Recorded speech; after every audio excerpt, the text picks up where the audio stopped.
Live from downtown Detroit, home of WDIV and Click on Detroit, Local 4 News at noon starts now. I-94 in Harrison Township is finally back open after a deadly crash.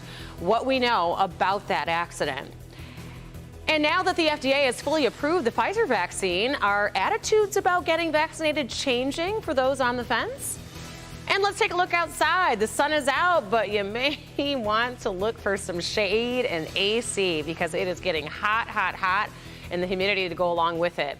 It's going to feel like mid-upper 90s today. Welcome to Local 4 News at noon, and let's get our first check of the weather with meteorologist Brandon Roos standing by and just talking about dangerous heat at this point, Brandon. Right, and we are not in a heat advisory. While there are 16 states in the middle of the country that are, we are just right at that threshold. So a little cloud cover is keeping temperatures at bay. 81 Howell, 81 Ann Arbor. It's 85 Metro 83 Pontiac. You add the humidity and it feels a good 3 to 5 degrees warmer. Already a 92-degree heat index, adding heat and humidity and how it feels. Triple digits, kind of that threshold that we look for heat advisory and heat stress, heat illness, and we're going to be, again, very close. So stay hydrated. Take it easy, and we will see those 95 to 98 degree heat indices. 90, the actual high temperature, but again, the humidity makes it certainly feel much worse. There's a little bit of cloud cover racing through the area, harmless clouds that aren't leaking. We're looking for a little relief from the heat in the way of showers and storms. Rhonda will be tracking Tuesday night wet weather coming up.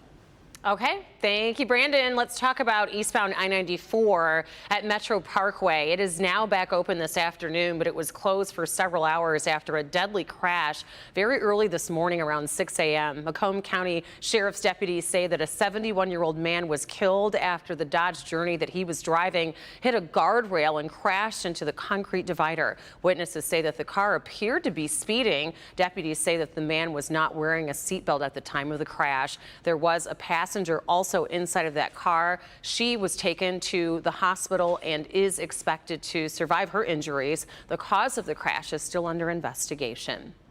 Now to the Pfizer vaccine. It is now fully approved by the FDA. So could attitudes change? Those people who have not yet gotten vaccinated and we're waiting for this, will they now get the shot? Let's get out live to Victor Williams. And Victor, you are at an event that hopes to get people vaccinated. Are they changing minds out there?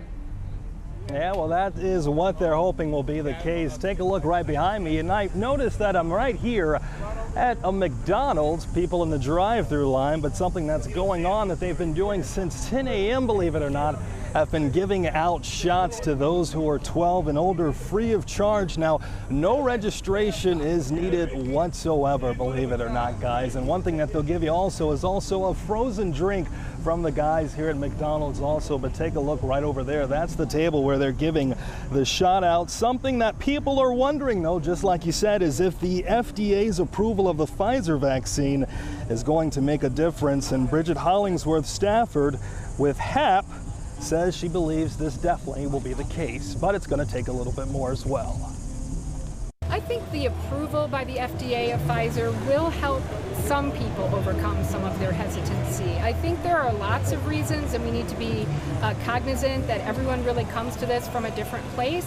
And we do recognize that the FDA approval is going to help some. We still think that a lot of it is going to be just plain old convincing. Having your friend or family member say this is the right thing to do, not only to protect yourself and our family, but the community as a whole. And the Health Alliance plan is still going to be right here at this McDonald's on 8 Mile until 4 p.m. Here's something also, if you need transportation, they'll be able to come and they'll pick you up, and then they'll also take you right back home. The number to dial if you need that service is going to be 1-888-654-2200. Victor Williams, Local 4, back to you. All right, Victor, thank you. Let's turn our attention now to the very latest on coronavirus cases across the state. On Monday, the state reported a 3-day total. That total, over 3,800 new cases and 10 additional deaths.